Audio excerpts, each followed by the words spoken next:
আম্পায়ারের ভুল সিদ্ধান্ত, ধারাভাষ্য কক্ষে বিরক্ত তামিম ইকবাল। ভারতের টোপ 2 দিন শেষেই কঠিন বিপদে বাংলাদেশ। প্রিয় দর্শক, বাংলাদেশ ও ভারতের মধ্যকার প্রথম টেস্টের 2 দিন গড়ালো, যেখানে কঠিন চাপে পড়ে গিয়েছে বাংলাদেশ। প্রথম টেস্টে মাঠে নেমে টসে জিতে বাংলাদেশ নিয়েছিল ফিল্ডিং এর সিদ্ধান্ত। ভারত আগে ব্যাট করতে নেমে 376 রান করে অল আউট হয়ে যায়। ভারতের দেওয়া প্রথম ইনিংসের লিডে বাংলাদেশ প্রথম ইনিংসে ব্যাট করতে নেমে ব্যাটিং ভরাডুবি, পাত্তাই পায়নি ভারতীয় বোলারদের সামনে, যেখানে বাংলাদেশের হয়ে সর্বোচ্চ রান করেন সাকিব আল হাসান 32 রান। এছাড়া কোনো ব্যাটার সেভাবে জ্বলে উঠতে পারেননি, যদিও মেহেদী হাসান মিরাজ 27 রানে অপরাজিত ছিলেন। বাংলাদেশ মাত্র 149 রানে অল আউট হয়ে যায়। ভারতের প্রথম ইনিংসের দেওয়া লিডে অর্ধেকও করতে পারেনি বাংলাদেশ। এরপরে ভারত দ্বিতীয় ইনিংসে ব্যাট করতে নেমে দুর্দান্ত ব্যাটিং, যেখানে 83 রানে 3টি উইকেট হারিয়েছে তারা 23 ওভার খেলে। 2 দিন শেষে ভারত বাংলাদেশকে লিড দিয়েছে 308 রানের। তৃতীয় দিন ব্যাটিং এ নামে ভারত, বাংলাদেশ যেন কঠিন চাপে পড়ে গিয়েছে। এই ম্যাচটা যেন 3 দিনেই শেষ হতে চলেছে। ভারতের বিশাল লক্ষ্যে বাংলাদেশ যেন রীতিমতো হতাশায় পড়তে যাচ্ছে।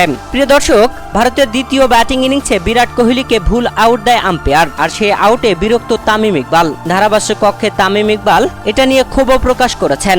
যদিও বিরাট কোহলি মাঠের মধ্যেই তুমুল রেগে গিয়েছিলেন, তবে তার রাগেও যে আম্পায়ারের সিদ্ধান্তে বদল আসেনি। মেহেদী হাসান মিরাজের বলে আউট হয়েছিলেন বিরাট কোহলি। 37 বল খেলে 17 রান করেছিলেন বিরাট কোহলি। ভারতের হয়ে অপরাজিত আছেন ঋষভ পান্ত ও শুভমান গিল, যেখানে গিল 33 রানে আর ঋষভ পান্ত 12 রানে। বাংলাদেশের হয়ে দুর্দান্ত বোলিং করেছেন হাসান মাহমুদ, তাসকিন আহমেদ রাম।